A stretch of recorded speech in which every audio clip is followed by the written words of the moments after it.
आज हम एक ऐसी कहानी सुनने जा रहे हैं जो आपको अंदर तक हिला देगी।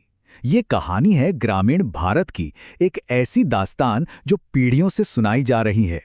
पता है, ये सिर्फ किस्से नहीं होते, ये हमें रिश्तों और समाज के बारे में कुछ बहुत गहरा सिखाते हैं। जरा सोचिए, क्या हो अगर एक नानी का प्यार, उसकी ममता अचानक नफरत में बदल जाए। इसी एक सवाल के साथ चलिए इस कहानी की गहराइयों में उतरते हैं। एक ऐसी कहानी जो रिश्तों के सबसे काले, सबसे छिपे हुए सच को सामने लाकर रख देगी। तो बात है आज से लगभग 40 साल पुरानी। हम चल रहे हैं कानपुर, जहां रामकरण नाम का एक सीधा साधा किसान अपनी जिंदगी जी रहा था। रामकरण की दुनिया बहुत ही प्यारी और पूरी थी।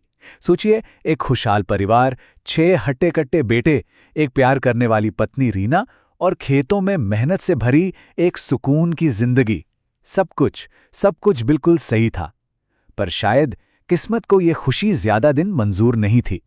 अचानक एक अजीब, एक रहस्यमयी बीमारी ने रीना को घेर लिया और करीब 1 साल तक जूझने के बाद वो चल बसीं। रामकरण की तो जैसे दुनिया ही उजड़ गई। वो अपने 6 बच्चों के साथ बिल्कुल अकेला रह गया था। अब रामकरण के लिए जिंदगी एक संघर्ष बन गई थी। एक तरफ खेत, दूसरी तरफ 6 बच्चे। वो अकेले सब कैसे संभालता? बच्चों की देखभाल के लिए उसने उन्हें कुछ दिन के लिए उनकी नानी के पास छोड़ दिया। और बस यहीं से उस पर दबाव बनना शुरू हो गया। ये दबाव सबसे पहले आया उसकी अपनी सास, मतलब बच्चों की नानी की तरफ से।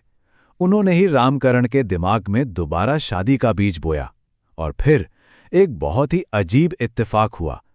जब रामकरण बच्चों को वापस लेने जा रहा था, तो रास्ते में उसे एक अजनबी, एक रहस्यमयी बूढ़ा आदमी मिला और उसने सीधे सीधे अपनी बेटी से शादी का प्रस्ताव रख दिया।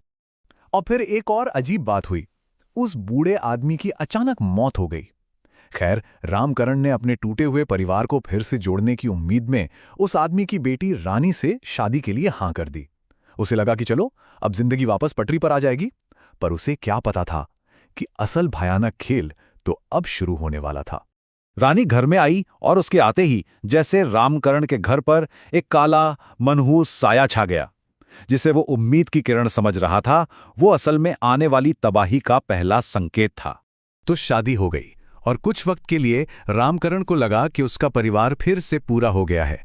उसके 6 बेटों को आखिरकार एक मां मिल गई थी। घर में जैसे खुशियां लौट आई थीं। पर ये खुशियां बस कुछ ही पल की मेहमान थीं। शादी के बस कुछ ही दिन बाद सबसे छोटे बेटे की अचानक बहुत ही रहस्यमयी तरीके से मौत हो गई। अभी परिवार इस सदमे से उभरा भी नहीं था कि कुछ महीने बाद 2 और बेटे उसी तरह मरे हुए मिले। उनके शरीर नीले पड़ चुके थे और देखने में ऐसा लगता था मानो किसी ने उनके जिस्म से खून की आखिरी बूंद तक निचोड़ ली हो।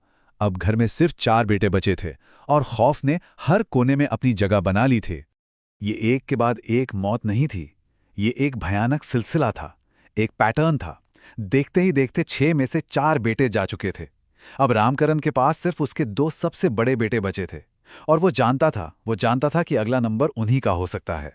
पूरी तरह से हारा हुआ, टूट चुका रामकरण आखिरी उम्मीद लेकर गांव के एक बाबा के पास भागा और बाबा ने जो कहा उसने रामकरण के होश उड़ा दिए। उन्होंने एक बहुत ही डरावनी चेतावनी दी।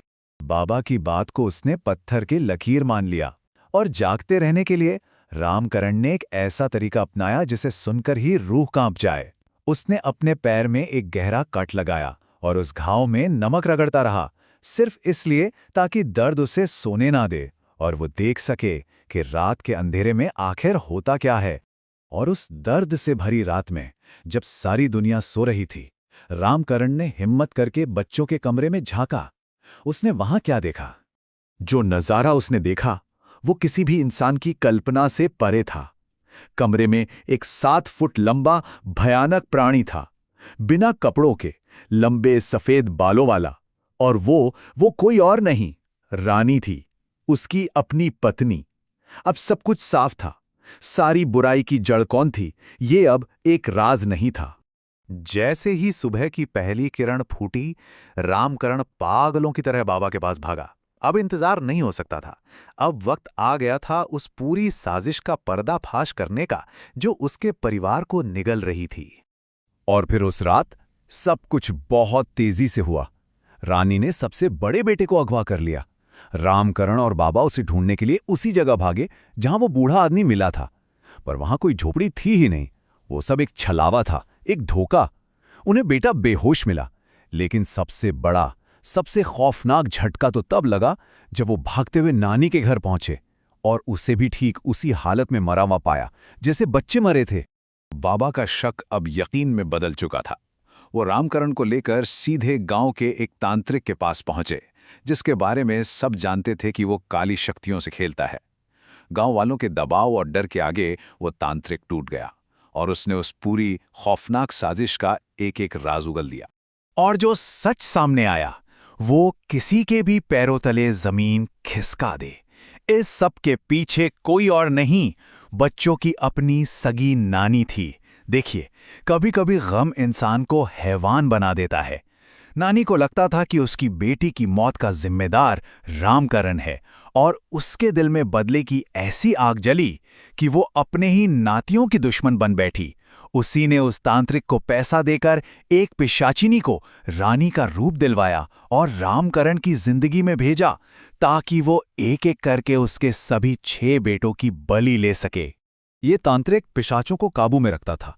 हिंदू पौराणिक कथाओं में पिशाच वो मांस खाने वाले राक्षस होते हैं जो शमशान में रहते हैं, अपना रूप बदल सकते हैं और भ्रम पैदा कर सकते हैं। भारत की लोक कथाओं में अक्सर ऐसी शक्तियों का जिक्र होता है, खासकर उन घटनाओं के लिए जिनका कोई सीधा साधा जवाब नहीं मिलता। वो बूढ़ा आदमी और रानी दोनों असल में पिशाच ही थे।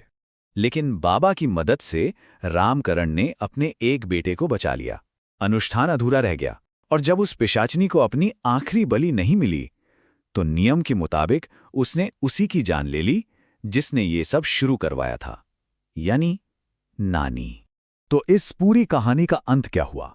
नफरत और बदले की इस आग में 4 मासूम बेटे, खुद वो नानी और वो तांत्रिक, सब जलकर खाक हो गए। इस पूरे कहर से जिंदा बचे तो सिर्फ रामकरण और उसके 2 बेटे, पर जो जख्मों ने मिले वो शायद कभी नहीं भर पाएंगे। ये कहानी हमें एक बहुत जरूरी बात याद दिलाती है कि असली राक्षस या पिशाच बाहर नहीं होते। सबसे बड़ा डर, सबसे बड़ा खौफ तो इंसान के अपने दिल के अंधेरे में छिपा होता है, नफरत और बदले की आग में।